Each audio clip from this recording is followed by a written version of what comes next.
ఇది మామూలు గెలుపు కాదు. ఇంకో 10 ఏళ్ళు మనం అతని నీడను కూడా టచ్ చేయలేం.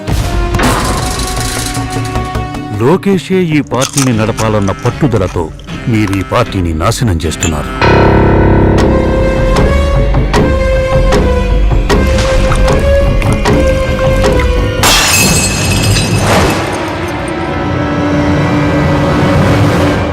ఆ జగన్ని కిందకు లాగడానికి మనకతడు కావాలి.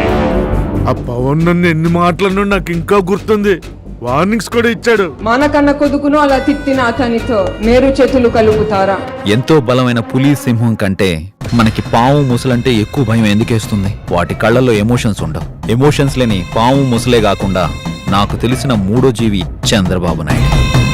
తొక్కిసలాటలో చాలా మంది చచ్చిపోవటానికి అవకాశం ఉంది బాబు గారు. ఆ సంగతి పోలీసులు అధికారులు చూసుకుంటారు. మన బ్రాండింగ్ మనం చూసుకుందాం.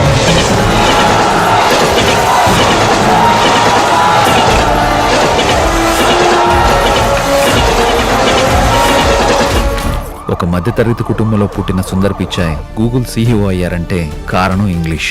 వాడు గవర్నమెంట్ స్కూల్స్ లో ఇంగ్లీష్ మీడియం పెడితే మన నారాయణ స్కూల్స్ పరిస్థితి ఏంటి?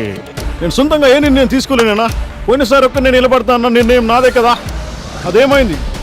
అందుకే అప్పటి నుంచి నేను సొంతంగా నిర్ణయాలు తీసుకోకూడదనే నిర్ణయం నేను తీసుకున్నాను. All the best. మన చుట్టూ ఉన్నవాళ్ళు నాపై పూర్తిగా నమ్మకం ఉన్నవాళ్ళు మాత్రమే. చూడు కళ్యాణ్, పొత్తంటే ఒకరికొకరు సహాయం చేసుకోవడమే. నా కోసం వచ్చే జనాన్ని లోకేష్ కి చేయకొట్టమనడం నేను మీకు చేసే సహాయం అయితే, మరి మీరు నాకు చేయబోయే సహాయం ఏంటో? ఏ సహాయానికి ఏం కావాలి? సీఎం.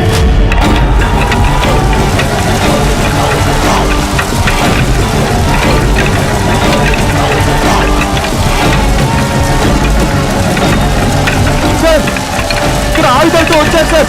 ప్రజలని మోసం చేస్తే శిక్ష ఎవ్వరికైనా తప్పదు అన్న భయం ప్రతి లీడర్కి తెలియాలి. భయంకరం వ్యూహం విషసర్పం